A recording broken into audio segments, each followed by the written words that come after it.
Hi, so a friend of mine suggested this to me. His name's Jason Witt. And after watching the video on the wind generator that we did, that was the one based on strings and the Aeolian harp, and this is it here. He said, well, what about if you did that, but you put a bit of twist in the string? And I thought, well, actually, that's a really good idea. So I gave it a go. And what I'm going to do in this video is show you how to do that, and then we'll have a look at some of the results that putting a twist in it actually has.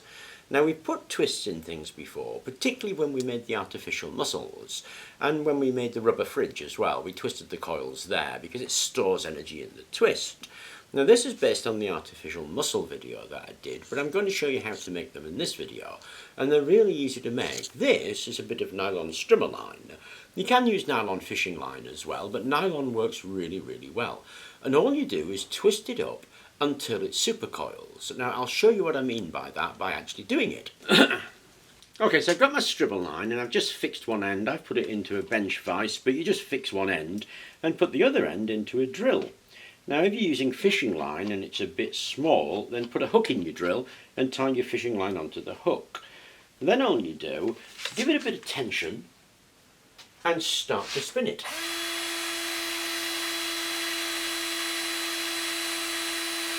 As you spin it, it begins to twist up.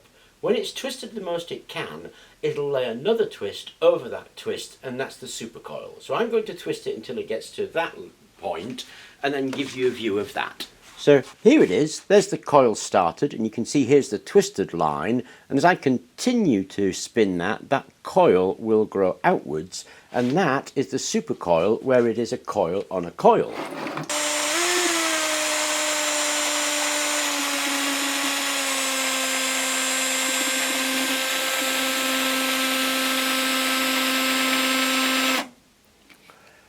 Now when we let that go, it will unspring, but it will retain its coil-like shape.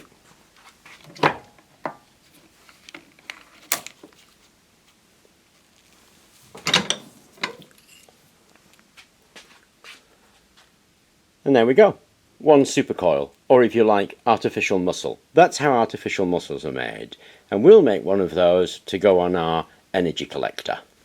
Okay, so to test this little setup, what we've got is the unit hanging off the edge of the table, and there's our artificial muscle right there. Got it on the multimeter. Multimeter's reading milliamps, and here what we've got is a small Perspex tube, and I'm going to drop this tiny ball bearing down the tube. Now obviously we won't get a lot of amps out of that, but we will get something. And then we'll remove the bridge. Actually, I'll probably do the bridge without the bridge first, because the vibration may affect that cone, and we want to see the difference that the artificial muscle makes. So we'll take out the bridge and we'll try the test without the bridge, which will mean that it's just the cone that is vibrating. Okay, so first without the bridge.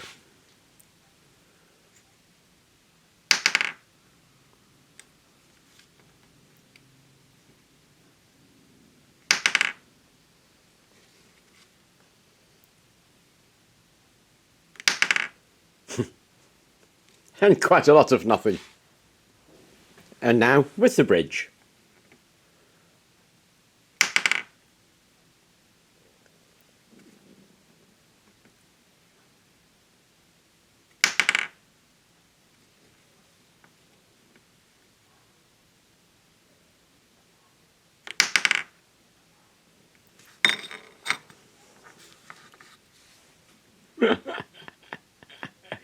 And quite a response.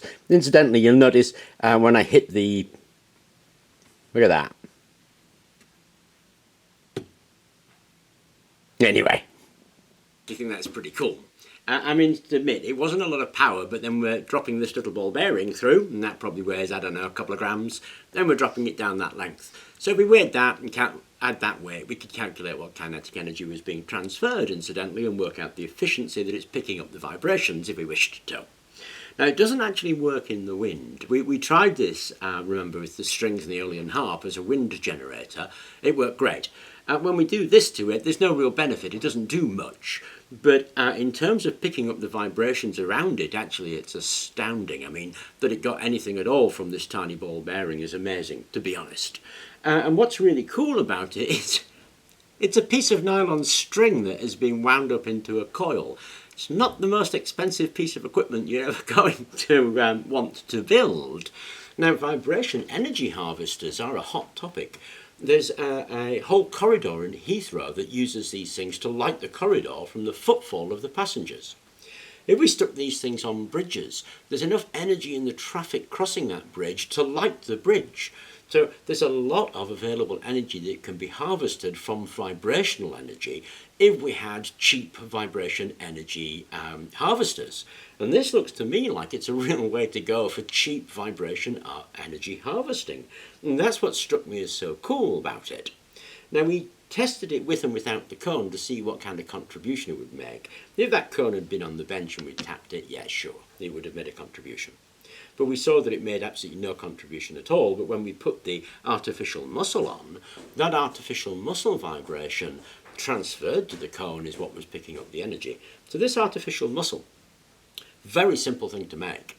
You do have to be a little careful. Don't go at it really quickly. You can spin it up quite quickly at first, but as it begins its supercoiling, spin it quite slowly or it'll just snap, and that is the voice of experience.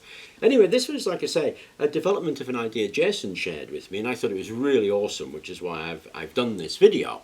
But there's also another thing here, that this is what invention is about. What I did was the Aeolian harp. Jason had a look at it, had a think about it, made a suggestion. We tried that suggestion, and hey-ho, we came up with the whole new invention. And maybe this invention already exists. It doesn't really matter. We came up with that invention by thinking about things and working together and building something. And that's how I think invention happens. So there's also that to take away. Not only have we created something that is a cheap vibration energy harvester with great potential, we've also used the stuff that I've been banging on about in those discussion videos to actually invent something new. So I hope you enjoyed the video, and thank you very much for watching.